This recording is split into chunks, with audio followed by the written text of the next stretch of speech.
Part 1. Exposition. The Scent of Dying Empires. The mahogany study of the late Arthur Pendleton smelled of beeswax, stale pipe tobacco, and the suffocating weight of unsaid things. Outside the floor-to-ceiling windows, a relentless November rain lashed against the ancestral estate, the drops blurring the sprawling manicured lawns into a sea of bruised green. Inside, the only sound was the rhythmic, agonizing tick-tock of a towering grandfather clock, a relentless reminder that time had finally run out for the titan of industry. Julian Pendelton sat in a wingback chair upholstered in oxblood leather, his posture a study in calculated nonchalance. He wore a bespoke charcoal suit that draped flawlessly over his shoulders, the fabric absorbing the dim amber light of the single desk lamp. His right hand, adorned with a platinum signet ring, rhythmically tapped a staccato beat against the armrest. He did not look at the urn resting on the mantelpiece. He looked only at the thick, cream-colored envelope resting on the center of his father's massive desk. Across from him sat Mr. Vance, a lawyer whose gray suit seemed to blend perfectly into his gray skin and gray hair. Vance's hands, liver-spotted and trembling slightly, hovered over the brass letter opener. Julian's entire life had been a prelude to this exact moment. He was a creature born of velvet and polished marble, a man who navigated the world with the absolute certainty that the ground would always rise to meet his expensive loafers. He had endured his father's cold, scrutinizing gazes, his prolonged absences, and his cryptic lectures on the anvil of character, all for the promise contained within that envelope. The Pendleton Empire, shipping lines, real estate, a fortune vast enough to possess its own gravity. "If we might proceed, Vance," Julian murmured. His voice was smooth, carrying the low, resonant timbre of a man who had never needed to shout to be obeyed. "The storm is worsening, and my tailor is expecting me at 4. Vance swallowed hard, the Adam's apple bobbing painfully in his throat. He picked up the letter opener, the metal slicing through the heavy paper with a sound like tearing silk. The atmosphere in the room shifted, growing heavier, the air pressing down on Julian's chest as Vance withdrew a single crisp sheet of paper.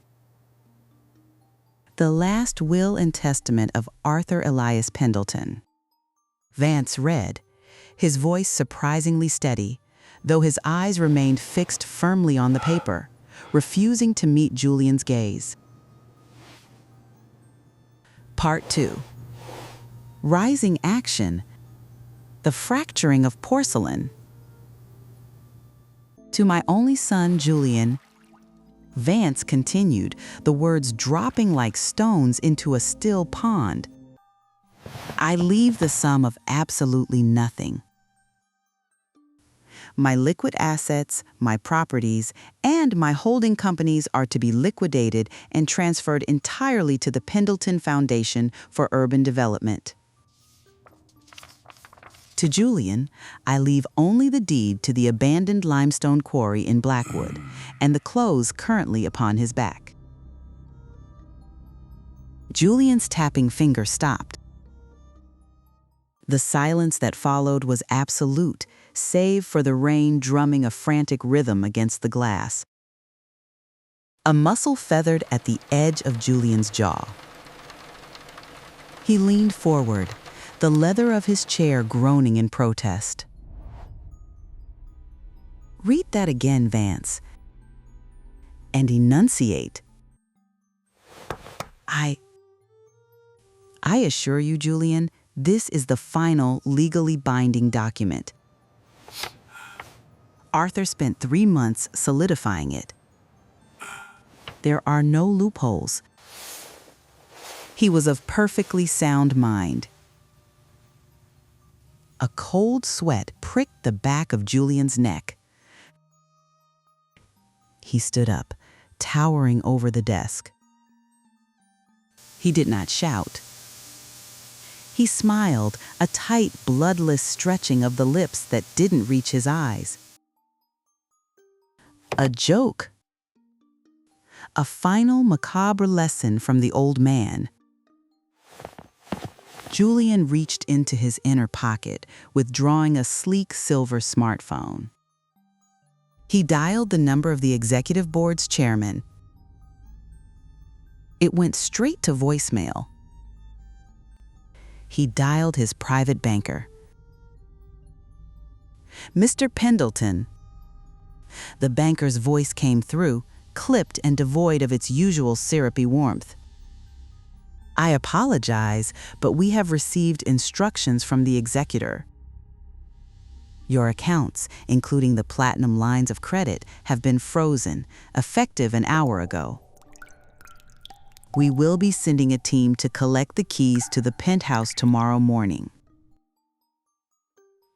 Julian lowered the phone. The screen went black, reflecting his own pale face. The world, previously a pliant, obedient organism, was suddenly turning to stone around him. He turned to the door just as it opened. Evelyn stood there. She had been his father's protégée, a woman who had climbed from the mailroom to the executive suite through sheer ruthless competence. She wore a simple, unbranded black coat, her dark eyes devoid of pity. "The car is waiting to take you to the city limits, Julian." Evelyn said, her voice even. "The estate is now property of the trust. You have 10 minutes to leave." "You orchestrated this?" Julian hissed, closing the distance between them, his towering frame attempting to cast a shadow over her. "You poisoned his mind."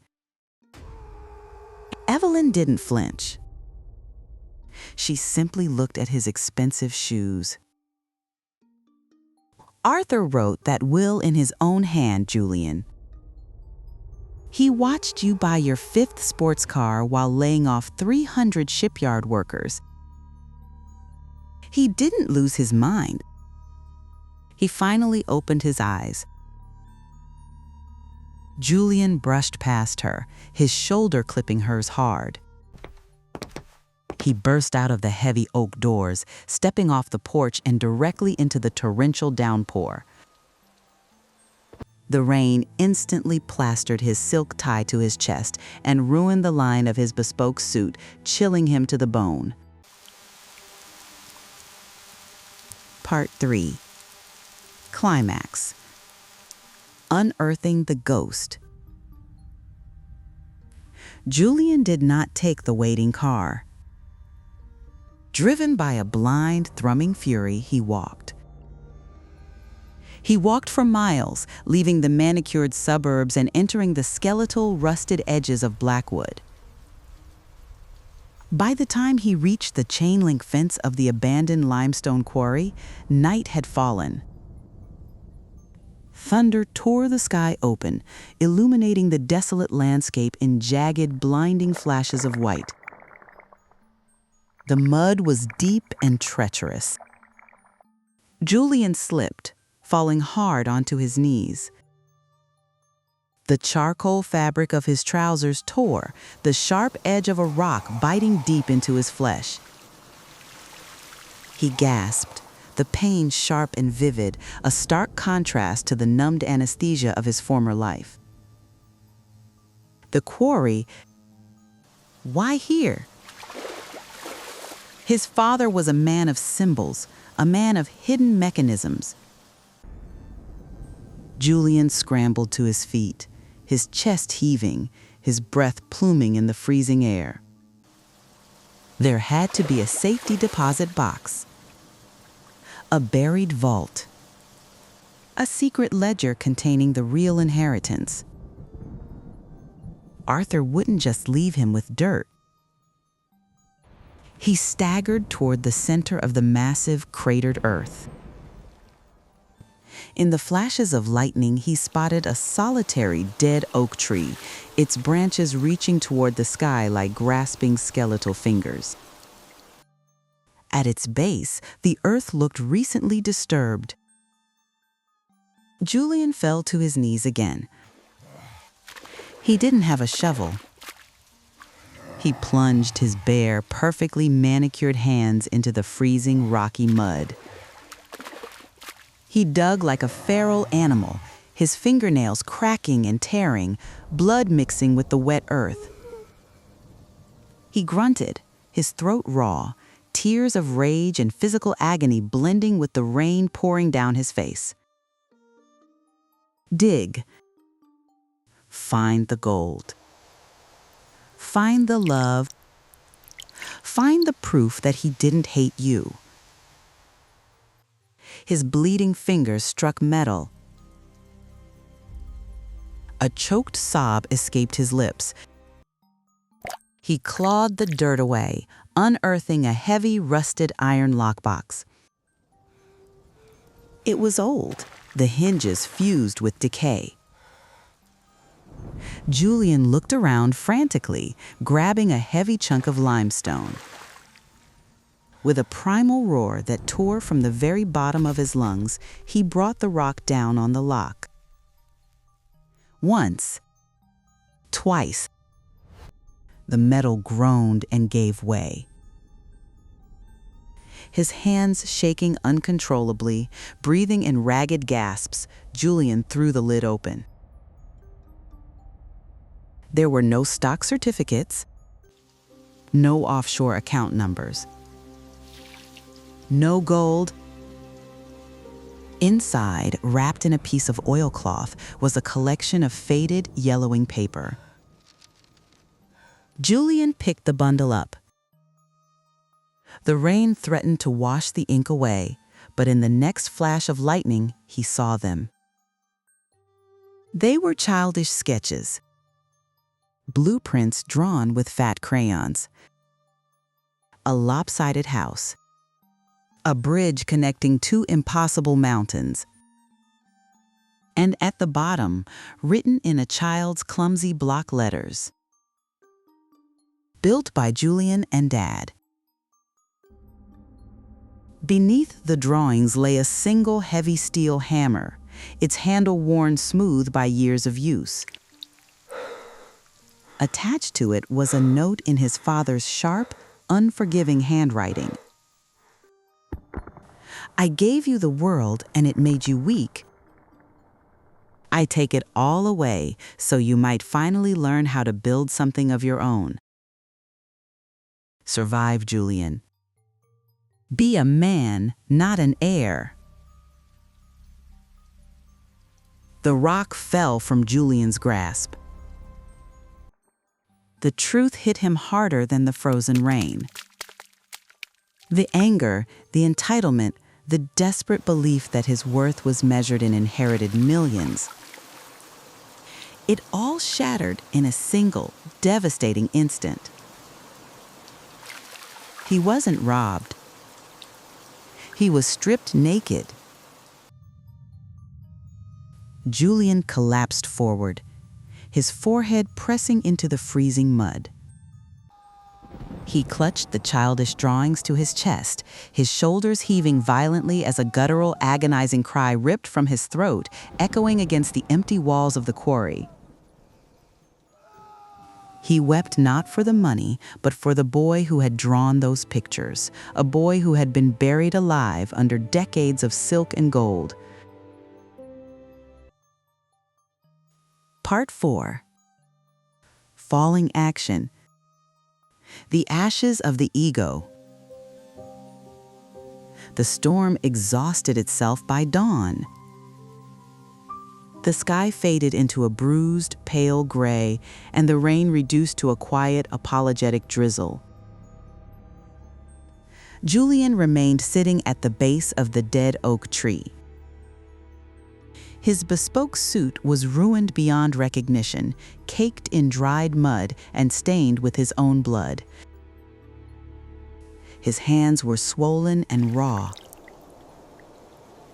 Yet, as the first weak rays of morning light breached the horizon, the frantic trembling in his limbs had ceased. The deafening roar of his own ego had been silenced, replaced by a terrifying vast emptiness. He heard the crunch of tires on gravel. A dark sedan pulled up to the edge of the quarry. A door opened, and Evelyn stepped out. She didn't carry an umbrella. She walked slowly through the mud, navigating the uneven terrain until she stood a few feet from where Julian sat.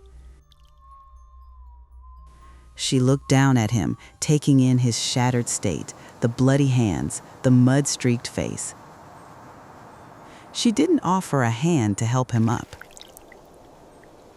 To do so would have been an insult to the brutal reality of the night he had just survived. Instead, she reached into her coat pocket and pulled out a silver thermos. She unscrewed the cap, poured a steaming cup of black coffee, and held it out to him. Julian stared at the cup for a long time. Slowly, with agonizing stiffness, he raised a battered hand and took it. The heat seeped through the porcelain, burning his raw skin, but he held on. It was the most real sensation he had felt in years. He sat in his chair for hours holding those drawings before he put them in the box. Evelyn said softly, her gaze fixed on the horizon. He told me it was the hardest business decision he ever had to make. To bankrupt his son, to save his soul. Julian took a slow sip of the coffee. It was bitter, strong, and grounding. I hated him. Julian's voice was a dry, broken rasp. I spent 30 years waiting for him to die so I could finally live. And now he's dead. Evelyn replied, turning to look him in the eye. The armor between them was gone. There was no CEO and no spoiled heir. Just two people standing in the wreckage of Arthur Pendleton's colossal shadow. So, start living. Julian looked down at the steel hammer resting in the mud. He reached down and picked it up. It was heavy. It required strength to hold, intention to wield. I have nothing. Julian said, the words no longer an accusation, but a simple statement of fact. You have a quarry of raw limestone. Evelyn corrected him gently. And two hands. Part 5. Resolution. The first stone. Months later, the oppressive heat of summer baked the cracked earth of Blackwood. The air was thick with the scent of limestone dust and the sharp tang of sweat. Julian Pendelton stood at the edge of the quarry.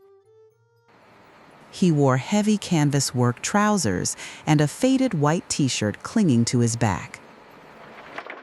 His forearms were deeply tanned, the muscles roped and defined, his hands heavily calloused, the manicured nails permanently stained with grit. A flatbed truck idled loudly behind him, waiting for the first load. He wiped the sweat from his brow with the back of a scarred hand. He did not own a penthouse anymore. He rented a small, drafty room above a diner 2 miles away. He ate cheap stew and slept on a mattress that hurt his back, sinking into a dreamless, exhausted sleep every night.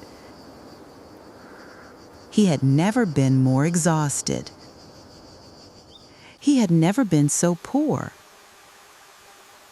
And as he listened to the roar of the machinery and felt the solid, unforgiving weight of a limestone block beneath his palm, he realized he had never felt more alive. He reached into his pocket and pulled out the childish drawing, now laminated and folded meticulously. He looked at the impossible bridge connecting the two mountains. A ghost of a smile touched his lips. A real smile, one that reached his eyes, etching new lines of genuine character into his sun-baked face. Julian tucked the drawing safely back against his chest, right over his beating heart. He turned to the foreman of the crew he had managed to hire with a small, high-interest loan he fought tooth and nail to secure on his own.